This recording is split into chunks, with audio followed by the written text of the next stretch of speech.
Sanctus, Sanctus, Sanctus Dominus Deus Sabaoth.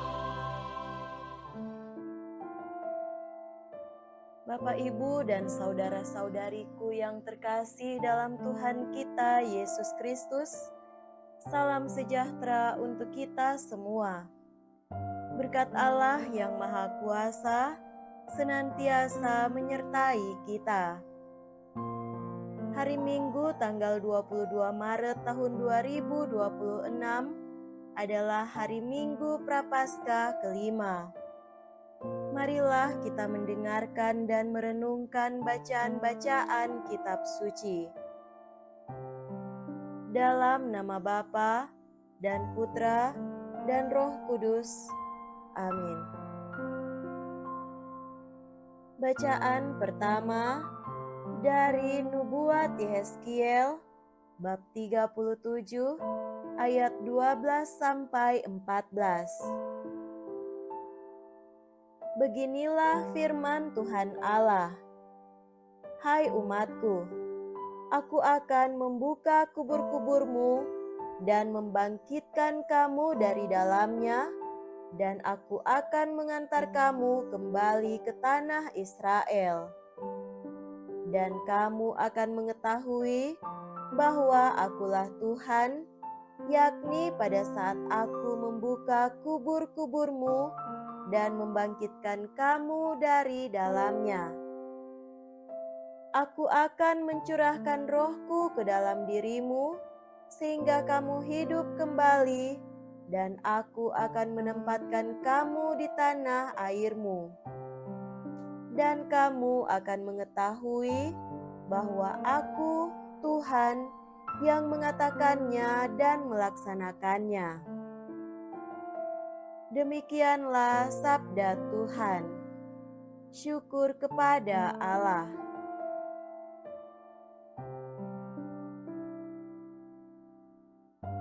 Bacaan kedua dari surat Rasul Paulus kepada jemaat di Roma, bab 8, ayat 8 sampai 11.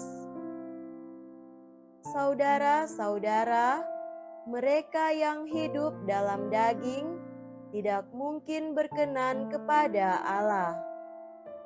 Tetapi kamu tidak hidup dalam daging, melainkan dalam roh, kalau roh Allah memang tinggal di dalam dirimu.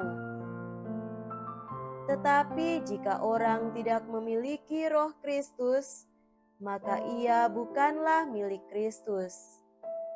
Tetapi jika Kristus ada dalam dirimu, maka tubuhmu memang mati karena dosa, tetapi rohmu hidup karena kebenaran.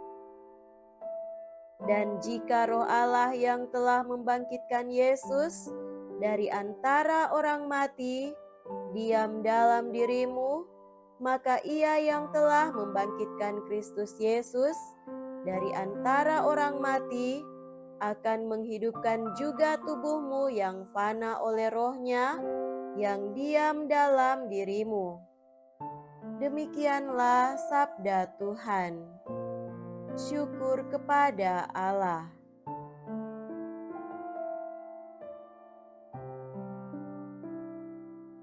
Semoga Tuhan beserta kita sekarang dan selama-lamanya. Inilah Injil suci menurut Santo Yohanes. Dimuliakanlah Tuhan. Injil Yohanes bab 11 ayat 3 sampai 7 dilanjutkan dengan ayat 17, ayat 20 sampai 27 dan ayat 33b sampai 45.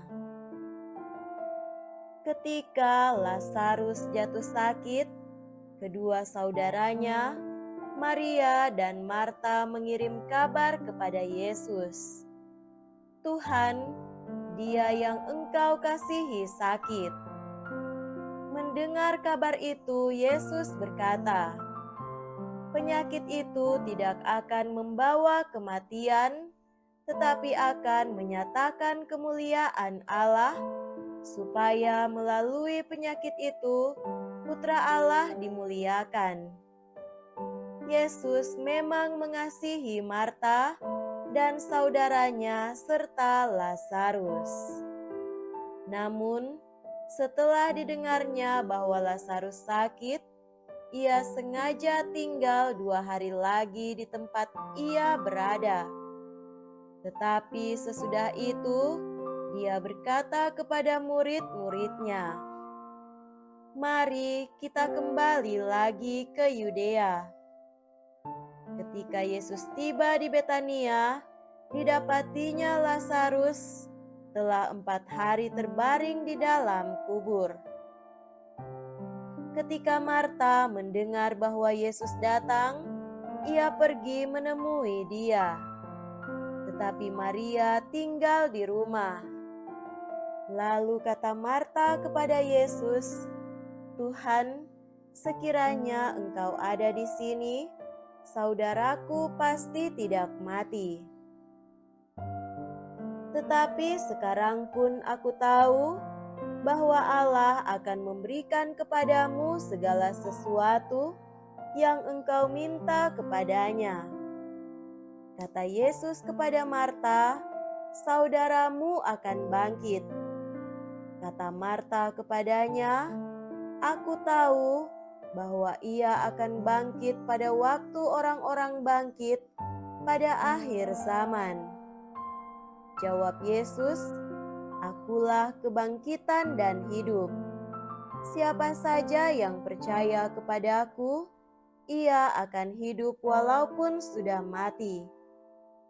Dan setiap orang yang hidup dan yang percaya kepadaku tidak akan mati selama-lamanya.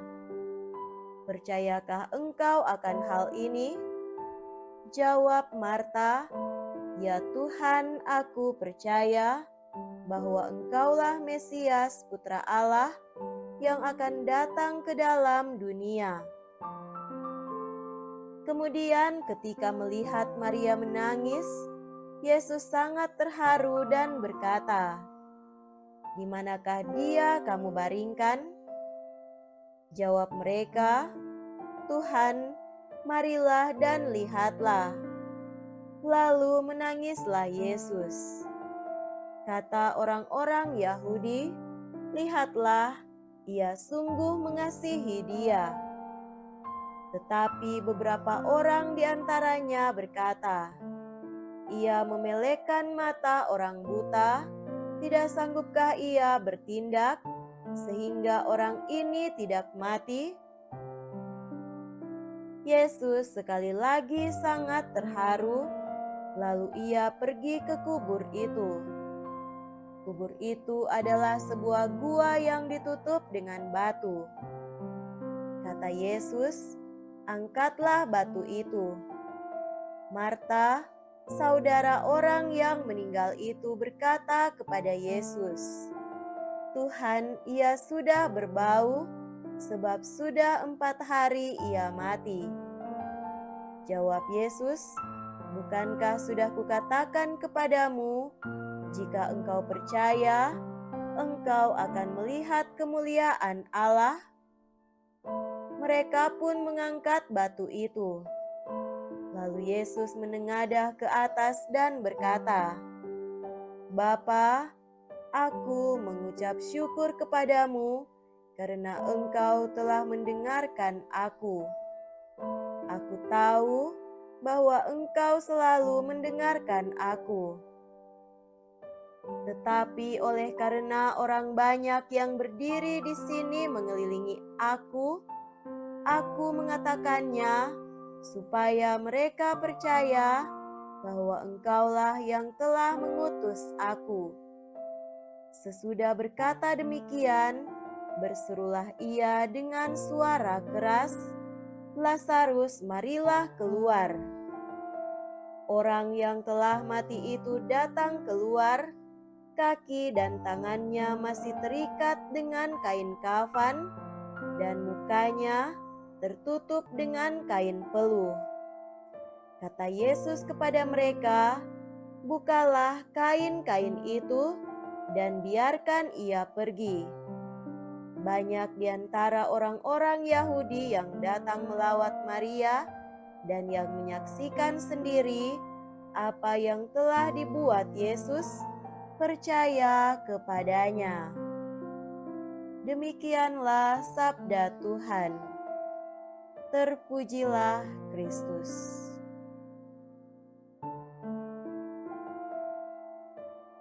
Saudara-saudariku yang terkasih dalam Tuhan kita Yesus Kristus, tema renungan kita pada hari ini adalah kasih yang menghidupkan di ambang keputusasaan.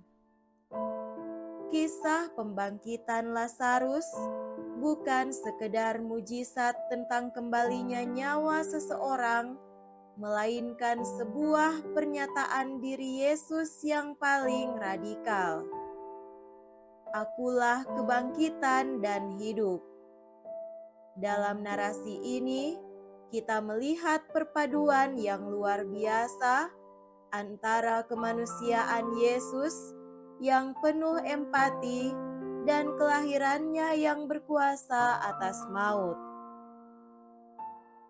Ketegangan dimulai ketika Maria dan Marta mengirim kabar bahwa Lazarus sakit, namun Yesus justru menunda keberangkatannya. Penundaan ini seringkali menjadi ujian terberat bagi iman kita. Kita merasa Tuhan terlambat, kita merasa doa kita tidak terjawab tepat waktu, dan akhirnya kita menyerah pada situasi yang kita anggap sudah mati. Saudara terkasih, ketika Yesus tiba, Lazarus sudah 4 hari di dalam kubur. Secara manusiawi, harapan sudah musnah dan bau busuk mulai tercium. Marta mengungkapkan kepedihannya, "Tuhan, sekiranya Engkau ada di sini, saudaraku pasti tidak mati." Ungkapan ini mencerminkan keterbatasan pandangan kita yang seringkali membatasi kuasa Tuhan hanya pada penyembuhan fisik sebelum kematian terjadi.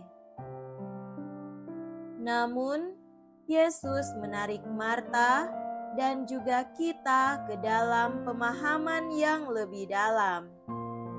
Ini bukan berarti hanya tentang percaya bahwa Tuhan bisa melakukan sesuatu di masa lalu atau masa depan, tetapi percaya bahwa Dia adalah Sang Hidup itu sendiri di sini dan saat ini. Momen paling menyentuh adalah ketika Yesus menangis. Air mata Yesus menunjukkan bahwa Dia tidak jauh dari penderitaan kita. Dia merasakan kepedihan kehilangan yang kita alami. Namun, air mata itu diikuti oleh perintah yang otoritatif. Angkat batu itu. Yesus meminta keterlibatan manusia untuk menyingkirkan batu penghalang, batu keraguan, batu keputusasaan, atau batu masa lalu yang kelam sebelum mujizat dinyatakan. Pembangkitan Lazarus menjadi tanda bahwa bagi Allah tidak ada situasi yang berlalu, berbau busuk, atau terlalu mustahil untuk dipulihkan. Saudara-saudariku terkasih, melalui peristiwa ini kita diajak untuk melihat bahwa kemuliaan Allah seringkali dinyatakan justru di titik terendah hidup kita. Kematian Lazarus diizinkan terjadi agar kuasa Allah nyata bagi banyak orang. Kita dipanggil untuk percaya bahwa di balik setiap penundaan Tuhan ada rencana yang lebih besar untuk memuliakan nama-Nya. Seperti Lazarus yang keluar dari kubur dengan kaki dan tangan yang masih terikat kain kapan, kita pun seringkali dipanggil keluar dari kubur dosa dan keterpurukan kita. Tuhan ingin kita hidup sepenuhnya bebas dari belenggu maut, karena di dalam Dia kematian bukanlah akhir, melainkan gerbang menuju kehidupan yang baru. Semoga demikian. Amin. Dalam nama Bapa dan Putra dan Roh Kudus. Amin.